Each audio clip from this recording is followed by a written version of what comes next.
And there is a man somewhere right now who has not spoken to his mother in 3 years, not because he hates her, not because she hurt him in any way he could point to on a map and say, "Here, this is where it happened."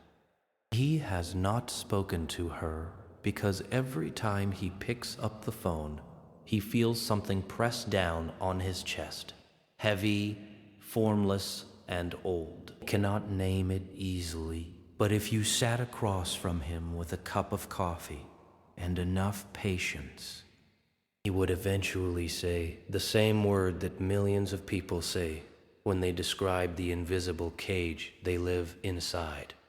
In guilt, not guilt for something he did, guilt for something she made him feel he owed, for the sacrifices she listed like entries in a ledger, into a bribe she claimed she gave up so he could have his, into the tears that appeared with extraordinary timing every time he tried to make a decision she disagreed with. He grew up believing he was born in debt, and like all debt, it accumulated interest. That man is not weak. He is not broken. He is the product of a system so sophisticated that most people who use it do not even know they are using it. And most people trapped inside it have no idea there is a way out, because no one ever taught them that the debt was fake to begin with. And that is what this video is about. And this is not a video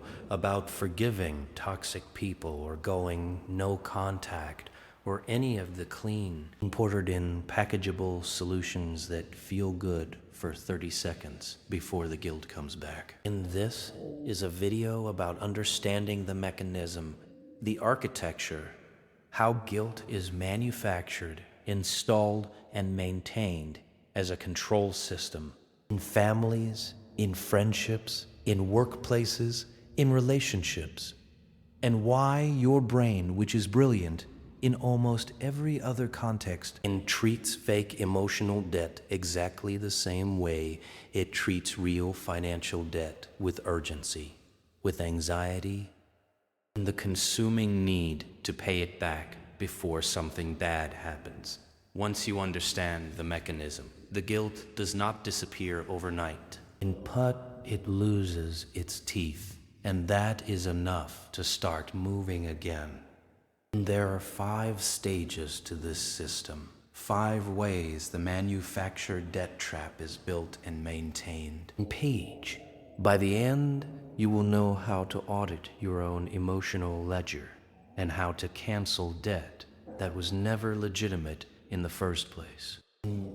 The first stage is the unsolicited investment. Every debt trap begins with something being given. And this is important. The manipulator does not begin with a demand. They begin with a gift, a favor, a sacrifice, something that appears to be freely offered, no strings attached. Take it, I insist. It's nothing. Robert Cialdini, a psychologist who spent decades studying influence, documented what he called the reciprocity principle. In the deeply wired human instinct to return what we receive. This instinct is ancient. It built civilizations. Neighbor shared meat from a successful hunt. You remembered. You returned the favor. Entire architecture of human cooperation runs on this engine. The manipulator has found the exploit in that engine. And the unsolicited investment is a gift designed to create a debt you never agreed to carry. You never asked for the favor. You never requested the sacrifice. But once it has been given, the social contract, and the one wired into your nervous system over 10,000 years of evolution, says you owe something back.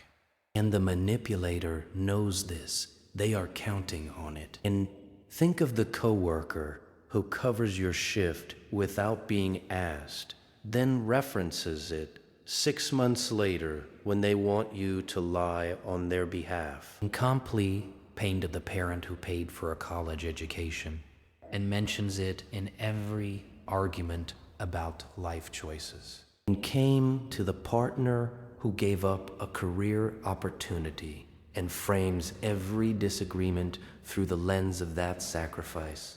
The gift was real. The sacrifice may have been real, but the way it is being used as leverage, as a recurring invoice, as a weapon pulled out whenever compliance is needed, that is manufactured debt. And the tell is in the repetition. A genuine gift is given and released. It does not appear in future negotiations. It does not sit on the table every time you try to make an independent decision. If someone keeps returning to what they gave you, they were never giving. They were investing, and they expect returns. The practical move here is simple but uncomfortable. When someone does something for you that you did not ask for, pay attention to how it is framed. Does it feel warm and generous, or does it feel slightly off, like something is being established? You cannot always know in the moment. In command, your gut usually does. Train yourself to notice the difference between a gift and a down payment. In complex, not alive together. The second stage is the suffering amplifier. Once the investment is in place, the manipulator needs to make sure you feel the weight of it. And this is where suffering becomes a tool, and not genuine suffering, which is private and does not require an audience, but performed suffering, which needs witnesses, needs to reach you specifically, which always, somehow, I full and fey, and ties back to what they have done for you or given up for you. And this is the mother who describes her sleepless nights in exhaustive detail whenever her child tries to move away. And this is the friend who becomes visibly unwell every time you announce good news. And this is the partner whose pain becomes acute, specific, and perfectly timed to appear whenever you assert a boundary. And the mechanism works because human empathy has no spam filter. When you see someone in pain, even pain that is being performed, your mirror neurons fire. Your body responds as if the suffering is real.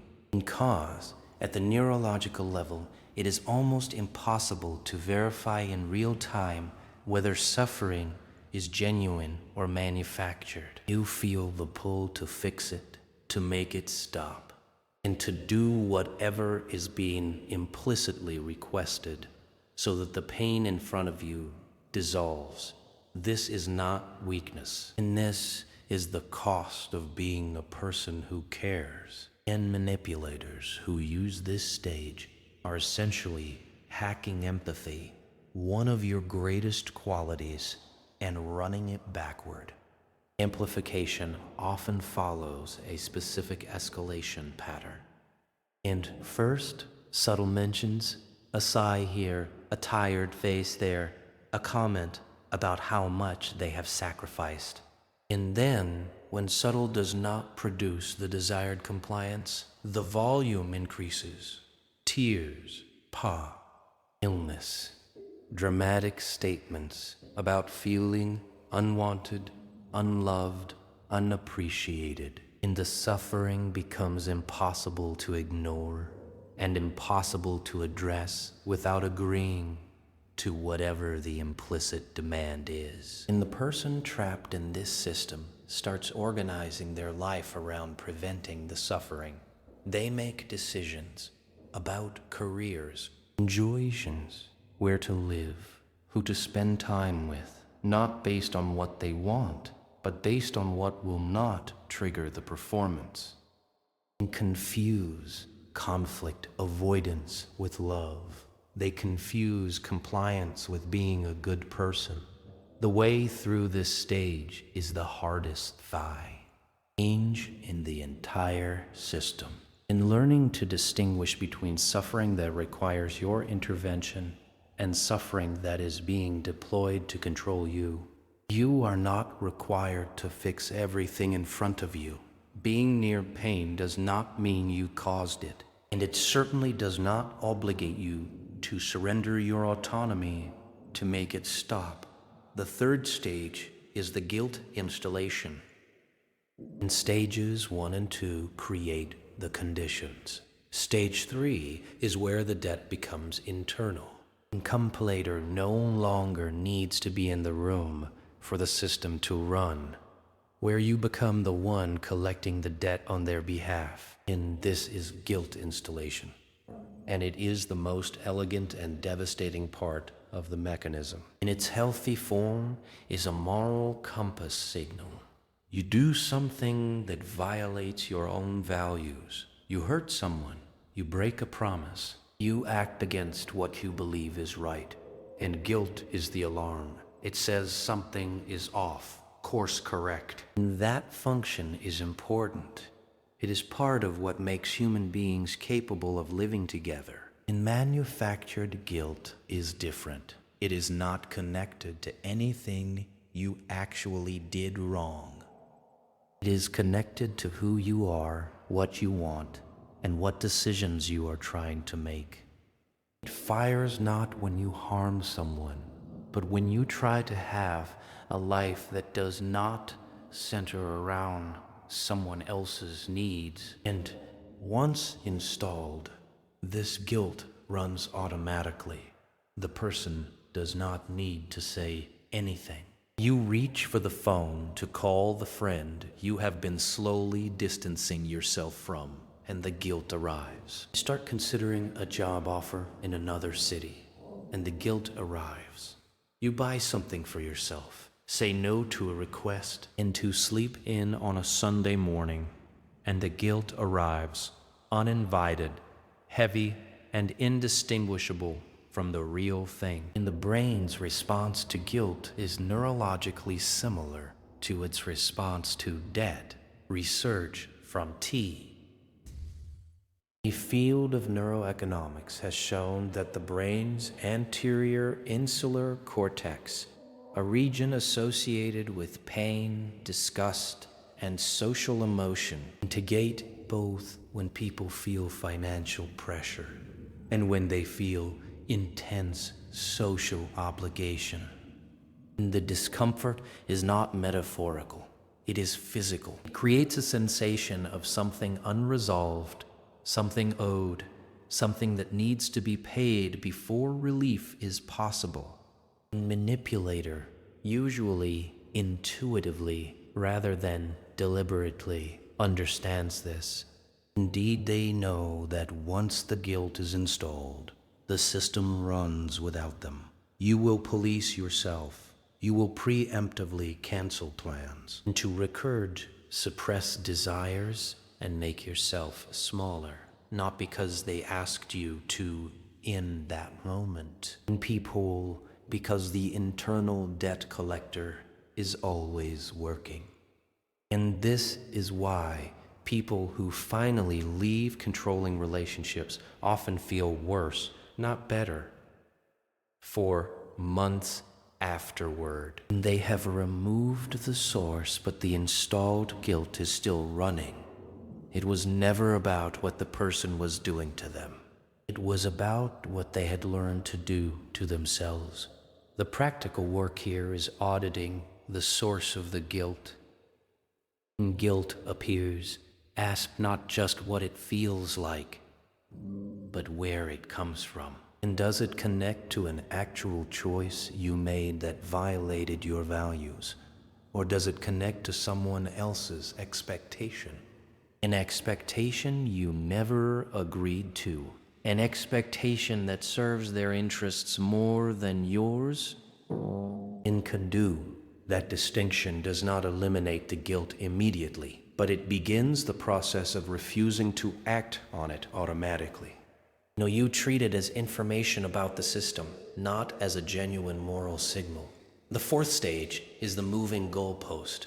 And now the trap becomes its most visible. Because at some point, even people deep inside the manufactured debt system will try to pay the debt back. They will make the sacrifice. They will give up the opportunity.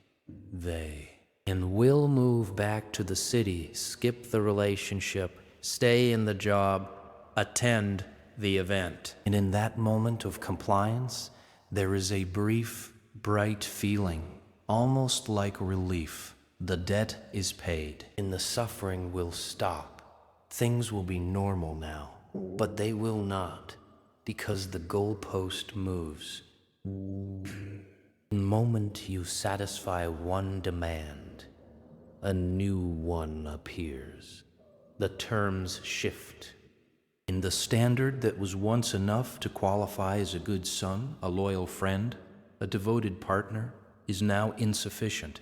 More is needed. More proof, more sacrifice, more evidence that you truly care, truly love, truly appreciate what has been given to you. This is not accidental. And this is the architecture of the system working as designed. If the debt could ever be fully repaid, the control would end.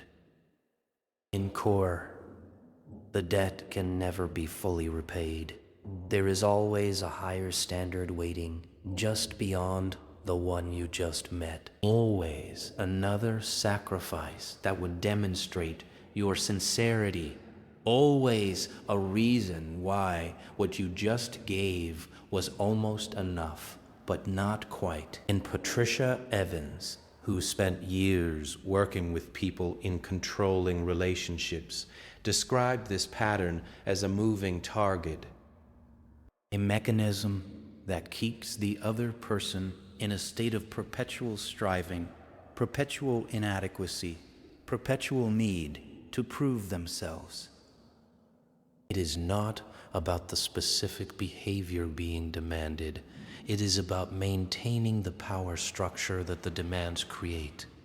And the person in the trap does not usually see this clearly, because each individual demand seems reasonable in isolation. You are not seeing the pattern. You are too close, too tired, too invested in the belief that the next gesture will finally be enough. Here is how you see it clearly. Look backward, not at the last demand, but at the last 5. Ask yourself whether meeting each of them produced any lasting relief, any genuine appreciation, any reduction in the pressure. If the answer is no, if each satisfied demand was followed quickly by a new one, or by the same one represented in a different frame, you are not dealing with a legitimate need. You are dealing with a control mechanism that requires the debt to remain unpaid. The move is not to try harder. In move is to stop paying entirely.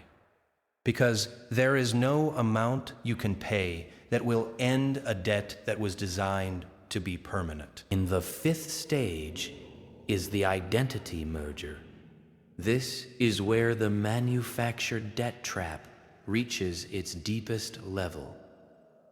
And it is the stage that is hardest to talk about, because it will sound extreme to anyone who has not experienced it from inside. In chaos, the person has been carrying the manufactured guilt long enough that it has become part of their self-concept. And they no longer think of the obligation as something imposed from outside. They think of it as who they are. A good son puts his family first. A loyal friend shows up no matter what. A devoted partner sacrifices without complaint. These are not rules imposed on them. These are their values. This is their identity. The manipulator has achieved the highest possible level of control. They have made the cage part of the prisoner's personality. When this happens, any attempt from the outside to name the system, any friend, therapist, or partner who tries to point out what is happening is experienced not as liberation, but as an attack on character. To say that the person is being manipulated feels like saying they are weak and is. To suggest the obligation is fake feels like suggesting their love is fake. And the guilt and the identity have fused, and separating them requires dismantling something that felt like a core value. And this is why it is possible for someone to intellectually understand everything in a video like this one to nod along, and to recognize the pattern clearly in someone else's life and still be complete, and able to apply it to their own, because in their own life, the debt feels real, the obligation feels chosen, the guilt feels earned. Erik Erikson, the developmental psychologist, wrote about the necessity of differentiation. In the process by which a person develops a self that is genuinely their own rather than an extension of the people who raised them or surrounded them. And that process is disrupted when guilt is installed early enough and maintained consistently enough. Differentiation does not fully happen. The person grows up chronologically but remains emotionally fused with the system that created them. In Thai, pulling free from the identity merger is not a single decision. It is a slow process of asking repeatedly and with patience, what do I actually believe here when I remove the guilt from the equation, and not what has been taught to believe, not what reduces the anxiety, not what the debt collector in my head says I believe. What is actually mine? In that question, held with honesty over time, begins to separate identity from obligation.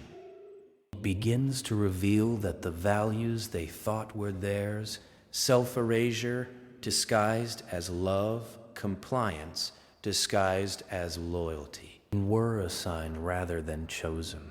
You can choose again. That is the part no one tells you. You are not stuck with the identity that was built for you under conditions you did not design. But choosing again requires first seeing clearly that the original was manufactured. That is the work. Now, here is where all 5 stages come together. And here is where the audit begins. Every person carries an emotional ledger. It is the internal accounting system that tracks what you owe to whom, what has been given, and what must be returned, and what sacrifices require acknowledgement and what obligations are still outstanding. And most people have never looked at this ledger directly. They just feel its weight. Each day without knowing exactly what it contains or where each entry came from. The audit is the process of looking directly. You sit down, metaphorically or literally, and you begin to identify the debts you are currently carrying, not financial debts, emotional debts, the relationships where you feel persistent obligation that is not connected to a specific action you took. In the people whose calls you dread but feel you cannot ignore. In the situations where your first thought is not what do I want but what will happen if I don't. For each debt you ask 3 questions. First, did I agree to this? And not implicitly, not by virtue of being born into a family or accepting a favor, but genuinely, consciously agree to this obligation. If the answer is no, the debt is worth examining. Second, is it possible to fully pay this debt? Has there ever been a moment where the person carrying this claim over you said, "That is enough, you owe me nothing, we are square"? If no such moment exists or can be imagined, the debt is likely structural rather than relational. It is not about what you did or did not do. It is about maintaining a dynamic. Third, what happens to me if I stop paying? And not what do they say or do. That is their behavior, and it is worth understanding separately. But what happens to your sense of yourself? If the answer is that you become a bad person, an ungrateful child, a selfish friend, then the debt has been fused with your identity. And the real work is not about them at all. It is about recovering yourself. Debt that fails all three of these questions is not a legitimate moral obligation. It is a manufactured claim on your autonomy, and manufactured claims can be disputed. And they can be reviewed, they can slowly and with intention be canceled. Canceling the debt does not mean abandoning people. It does not mean coldness or cruelty or a dramatic exit. It means refusing to make decisions from inside the guilt. It means acting from choice rather than from the anxiety of an unpaid obligation. In times, that looks like saying no. In calms, it looks like saying yes from a completely different place, from genuine affection rather than fear. And behavior on the outside may not always change, but the internal state does. But the internal state does.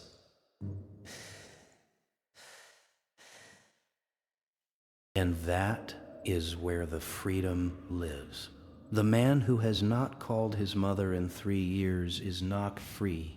He is still carrying the debt. He has simply switched from paying it to running from it, and running from a debt is still organizing your life around it. In Rose, freedom is neither paying nor running.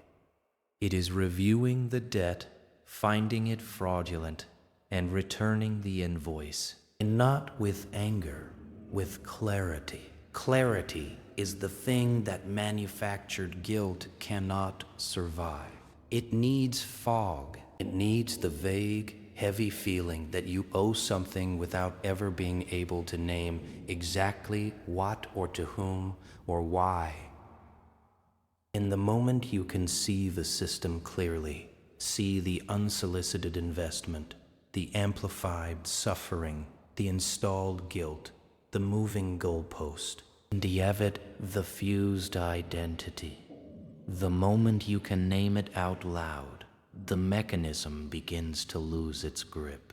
It does not disappear the day you name it. The guilt does not evaporate. Old patterns do not simply stop because you have identified them, but you begin to have a moment between the trigger and the response. A small space where you can ask, is this real or is this manufactured? Is this mine or was this given to me? Do I actually owe this or have I simply been convinced that I do? That space is where your life begins to be genuinely yours. You were not born in debt. You were made to believe you were, and that is a distinction worth protecting. If this video put words to something you have been feeling but could not name, leave a comment below and tell us, what is one relationship in your life where you have felt the debt was never fully paid, no matter what you did? You do not have to go into detail, into same it. Sometimes the first step is simply being willing to say it out loud. And if this reached someone who needs to hear it, share it with them. No dramatic gesture required, just a quiet, honest pass.